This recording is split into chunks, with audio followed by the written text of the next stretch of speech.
اللہ دا بہت شکر ہے کہ میری نظم بنین جیڑی ہے انہوں بڑی مقبولیت ملی ہے. میں جتھے بھی جا کے پڑھے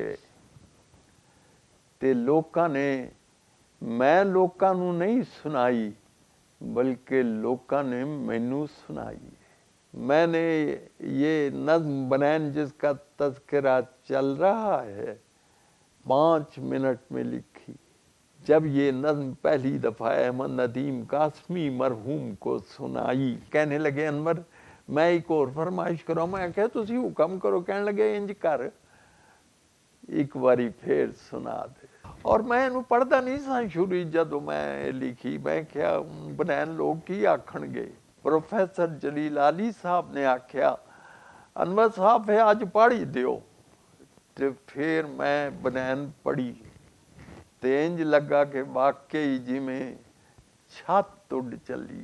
اگر ابھی تک آپ نے میرا یوٹیوب چینل کلیات انور مسعود سبسکرائب نہیں کیا تو ابھی سبسکرائب کیجئے اور شیئر کیجئے.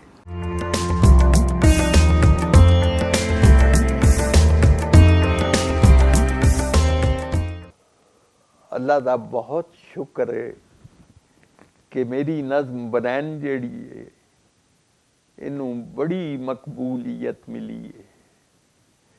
میں جتھے بھی جا کے پڑھے تے لوکاں نے میں لوکاں نوں نہیں سنائی بلکہ لوکاں نے مینوں سنائی. ہن اے نظم جیڑی ہے اللہ دا شکر ہے کہ جے میں ناروے گیا تے اوتھے بھی لوکاں نوں آؤندی سی. جے میں نیوزی لینڈ گیا لوگ اوتھے بھی مینوں سناندے رہے. اور میں کینیڈا گیا تے ایک بچی نے مینوں میری نظم سنائی تے میں بڑا حیران ہویا. تے او دے پیو نے آکھیا حیران ہون والی یہ گل نہیں. حیران ہون والی یہ گل ہے کہ جدوں انہیں یاد کیتی سی ادوں یہ 2.5 سال دی سی. تخلیق عجیب پر اسرار چیز ہے. بہت مرموز چیز ہے. کچھ نہیں کہا جا سکتا کہ کوئی تخلیق کیسے ہوتی ہے. کبھی کبھی کوئی چیز لمحوں میں ہو جاتی ہے اور کبھی کبھی کوئی شعر اور نظم جو ہے اس کے لیے کئی سالوں تک محنت کرنی پڑتی ہے. خشک سیروں تنے شاعر کا لہو ہوتا ہے تب نظر آتی ہے ایک مصرع تر کی صورت. اور واقعی اقبال نے بھی بہت اچھا کہا کہ مصرع من قطرہ خون من است. میرا مصرع میرے لہو کا قطرہ ہے. تو بہرحال میں نے کئی نظمیں لکھی. ٹائم ایلیمنٹ جو ہے اسے آپ اگنور نہیں کر سکتے اور کچھ کہہ بھی نہیں سکتے اس کے بارے میں پورے وثوق سے. میں نے یہ نظم بنین جس کا تذکرہ چل رہا ہے 5 منٹ میں لکھی. اور اس کے برعکس میری ایک اور نظم بڑی پاپولر ہے اور ماں کے بارے میں ہے امبڑی جس کا نام ہے. وہ نظم میں نے 10 سال میں لکھی. آپ اندازہ کیجئے کہ وہ میرے ذہن میں وہ پکتی رہی. اور پھر ایک رات ایسی ہوئی جب میں پنڈی گیپ میں تھا تو مجھے یوں محسوس ہوا کہ نظم نے مجھے کہا ہے کہ اٹھو اور مجھے لکھو. یہ بھی واقعہ مجھے نہیں بھولتا کہ میں نے جب یہ نظم پہلی دفعہ احمد ندیم قاسمی مرحوم کو سنائی تو سننے کے بعد کچھ دیر چپ رہے ਔਰ ਫਿਰ ਕਹਿਣੇ ਲੱਗੇ ਅਨਵਰ ਮੈਂ ਇੱਕ ਹੋਰ ਫਰਮਾਇਸ਼ ਕਰਾਂ। ਮੈਂ ਕਿਹਾ ਤੁਸੀਂ ਹੁਕਮ ਕਰੋ। ਕਹਿਣ ਲੱਗੇ ਇੰਜ ਕਰ ਇੱਕ ਵਾਰੀ ਫੇਰ ਸੁਣਾ ਦੇ। ਔਰ ਮੇਰੇ ਵਾਸਤੇ ਇਹ ਬੜੇ ਫਖਰ ਦੀ ਗੱਲ ਹੈ। ਔਰ ਲੋਕ ਇਹਨੂੰ ਸੁਣਦੇ ਵੀ ਬੜੇ ਸ਼ੌਕ ਨੇ, ਬਲਕਿ ਸੁਣਦੇ ਨਹੀਂ ਹੁਣ ਤੇ ਸੁਣਾਉਂਦੇ ਨੇ। ਅੰਦਾਜ਼ਾ ਕਰੋ ਕਿ ਮੈਂ ਲਾਹੌਰ ਇੱਕ ਮੁਸ਼ਾਇਰਾ ਹੋਇਆ ਤੇ ਉੱਥੇ ਇੱਕ ਲੜਕਾ ਜਿਹਨੇ ਉਹ ਮੁਸ਼ਾਇਰੇ 'ਚ ਅਜੀਬ ਗੱਲ ਸੀ, ਬਹੁਤ ਵੱਡੀ ਡਾਂਗ ਲੈ ਕੇ ਆਇਆ ਔਰ ਡਾਂਗ ਉੱਤੇ ਉਹਨੇ ਪਾਟੀ ਪੁਰਾਣੀ ਬਨੈਣ ਟੰਗੀ। ਇਹ ਫਰਮਾਇਸ਼ ਹੋ ਰਹੀ ਸੀ, ਉਹਦਾ ਮਤਲਬ ਸੀ ਬਨੈਣ ਸੁਣਾਓ।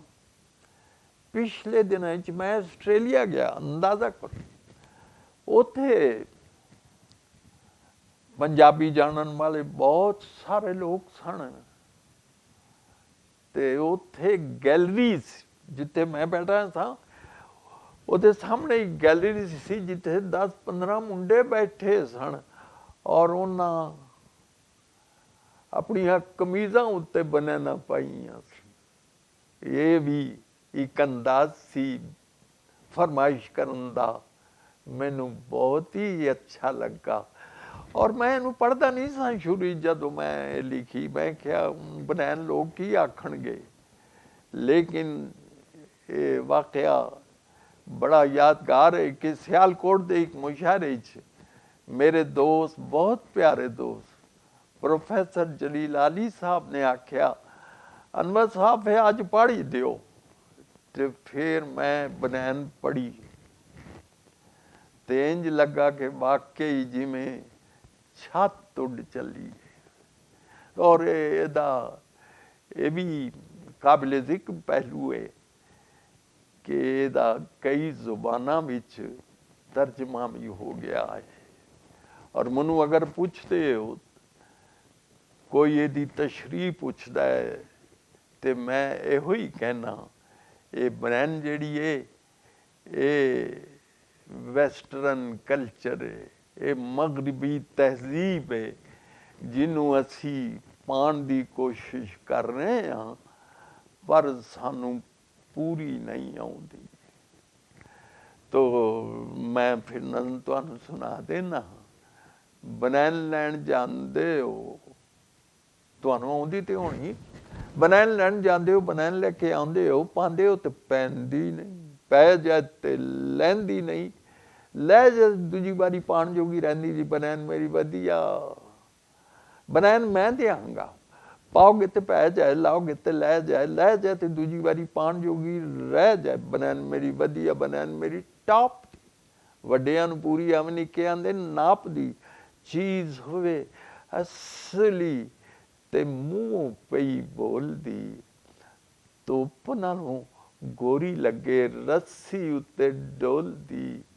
ਜਿੰਨੇ ਬਰੇ ਚਾਹੋ ਤੁਸੀਂ ਇਸ ਨੂੰ ਹੰਡਾ ਲਓ, ਫਿਰ ਭਾਵੇਂ ਬੱਚਿਆਂ ਦਾ ਜੰਗੀਆ ਬਣਾ ਲਓ।